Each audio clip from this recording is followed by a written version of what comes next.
শিক্ষিত নিবনুৱা যুৱকসকল যুৱতীসকলে উদ্যান স্বনিৰ্ভৰশীলতাৰ উৎপাদন হিচাপে আমি লওঁ তেতিয়াহ'লে তেওঁলোকে চাকৰি নকৰাকৈ তেওঁলোকে উদ্যান শস্য কৰি পেলাই নিজৰ পৰিয়ালটো চলাব পাৰিবনে? পাৰিব। মই সেইটো বিশ্বাস আছে। মোৰ ঘৰত পানীৰ হাঁহ নচৰা অৱস্থা আছিলে। মই আজি এইখিনি অৱস্থাত আহিলোঁ। আপোনালোকেতো গম পাই মই গোটেই খেতিৰ ওপৰতে নিৰ্ভৰ কৰিম। এতিয়া উদ্যান শস্য কৰি যে খেতি পায় যে চাৰ্জ আমি ক'বলৈ যদি যাওঁ নেমু টেঙাত 4-5 প্ৰকাৰত আমি পুলি বনাব পাৰোঁ। যে ফল বিক্ৰী কৰি পেলাই যদি এবিঘাত যদি আমি 50,000 টকা পাওঁ, পুলি বিক্ৰী কৰি আমি 60,000 টকা পাব পৰা সক্ষম আছোঁ আৰু কি। কাৰণ কিয় ইয়াতে মানুহজন লাগি থাকিব লাগিব। গতিকে যদি খালি লগাই পেলাই যদি অলৈ তলৈ গুচি যায়, যা যতন নকৰে তেতিয়াতো আপোনাক ফ্ৰী নাচাব ন সেইটো। গতিকে সেইকাৰণে মানুহ এজনে যদি সম্পূৰ্ণ শুদ্ধকৈ যদি খেতিটো কৰে তেতিয়াহ'লে যথেষ্ট চাফিচিয়েণ্ট লাভজনক হয় সেইখিনি আৰু কি। এতিয়া মানুহৰ কোনটো ইচ্ছা সেইটোতো ক'ব নোৱাৰোঁ। কোনোবাই যদি চাকৰিৰ বাদে মই অন্য খেতি নকৰোঁ তেতিয়াতো ক'বলগীয়া একো উপায় নাই। কিন্তু মোৰ ভাগ্যত চাকৰি নাই, তেতিয়াহ'লে আপুনি খেতি কৰি যে চলিব পাৰে সেইটো মানে বিশ্বাস আছে আৰু কি মোৰ।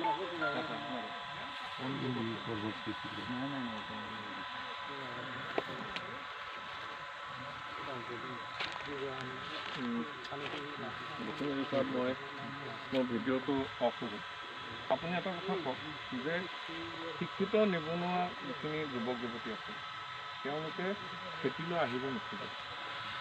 কিন্তু মই আপোনাক দেখিছোঁ যে আমি চৰকাৰী চাকৰিয়ালে যিমান মানে দৰমহা পাওঁ তাতকৈ আপোনাৰ ইয়াত তাতকৈ আপুনি বেছি আৰ্থিকভাৱে লাভৱান হৈছে, উপাৰ্জন কৰিছে। গতিকে মই ভাবোঁ আপুনি ইমান ভিতৰুৱা গাঁও ইয়াত আপুনি ইমান ধুনীয়াকৈ কৰিছে, আপোনাৰ উৎপাদিত সামগ্ৰী ইমান সুন্দৰ, আৰু ইয়াত আপোনালোকে বিক্ৰীৰ কাৰণে একো চিন্তা কৰিবলগীয়া হোৱা নাই। তো আপুনি আমাৰ যিখিনি নিবনুৱা যুৱক যুৱতী শিক্ষিত আছে তেওঁসকলক ডাঠি ক'ব পাৰিবনে যে আমি উদ্যান শস্য কৰিলে তেওঁলোকে চাকৰিমুখী নোহোৱাকৈ তেওঁলোকৰ সংসাৰখন চলাব পাৰিব? মই বিশ্বাস কৰোঁ, মই ডাঠি ক'ব পাৰিম। কাৰণ মোৰ ক্ষেত্ৰতে মই আপোনালোকক ক'ব লাগিব। এতিয়া চাওক, উদ্যান শস্য খেতি কৰিলে আমাৰ কি হয়, মই অলপ আগত ক'লোঁ যে নেমু টেঙাৰ ক্ষেত্ৰত আমাৰ পুলি আমি কাটিং কৰিব পাৰোঁ, কি কয় আমাৰ এই উজি বনাব পাৰোঁ, কলম বনাব পাৰোঁ, আৰু শিপাই দিও হয়। তে এনেকৈ 3-4 প্ৰকাৰৰ আমাৰ পুলিটো হয়। আৰু ফল আমি যদি তেনেকৈ ভাল যতন কৰোঁ তেতিয়া অলপ সময়ত আমি অলপমান পাওঁ। ঠিক তেনেধৰণে আজিকালি চব ইমানখিনি যে মানে টেকন'লজিবিলাকে আগবাঢ়িছে। এতিয়া গ্ৰাফটিং কাটিং কৰাৰ কাৰণে চাওক আমৰ পৰা লেচুৰ পৰা এইবিলাক যথেষ্ট। গতিকে হৰ্টিকালচাৰ কৰি পেলাই যে শিক্ষিত নিবনুৱা যুৱকে যে আহি পেলাই খেতিত কৰি পেলাই যে স্বাৱলম্বী নহয় তাৰ কোনো মানে নাই। কিন্তু কৰিব লাগিব আৰু। এতিয়া মই এটা কথা সুধোঁ, আপুনি আপোনাৰ এইখিনি দেখিছোঁ নোহোৱা বস্তু একো নাই, সকলো বস্তু আছে। কল আছে, অমিতা আছে, শাক পাচলি আছে, নেমু টেঙা আছে, সকলো বস্তু আছে। আপোনাৰ বছৰে আপোনাৰ কিমান উপাৰ্জন কৰে আৰু কিমান খৰচ হয়? তাৰ সেইটোতো একজেক্টলি আমি নকৰোঁ।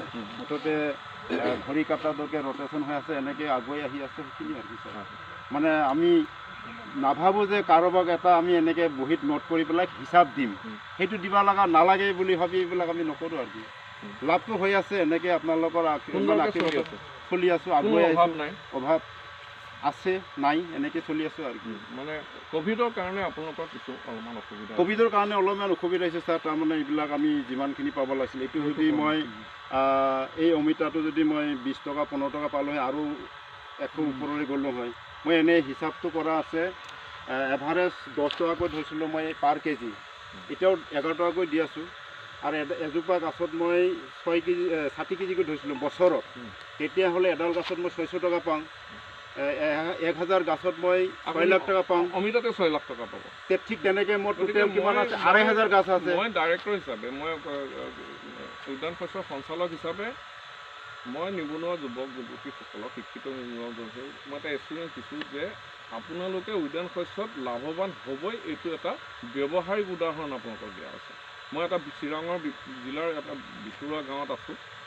ইয়াত আমি এপিচি এটা চাবলৈ আহিছোঁ, য'ৰ পৰা লণ্ডনলৈ আপোনাৰ নেমু টেঙা ৰপ্তানি হৈছে। চিৰাং গোটেই জিলাখন উদ্যান শস্যৰ এটা ডাঙৰ সম্ভাৱনাপূৰ্ণ জিলা।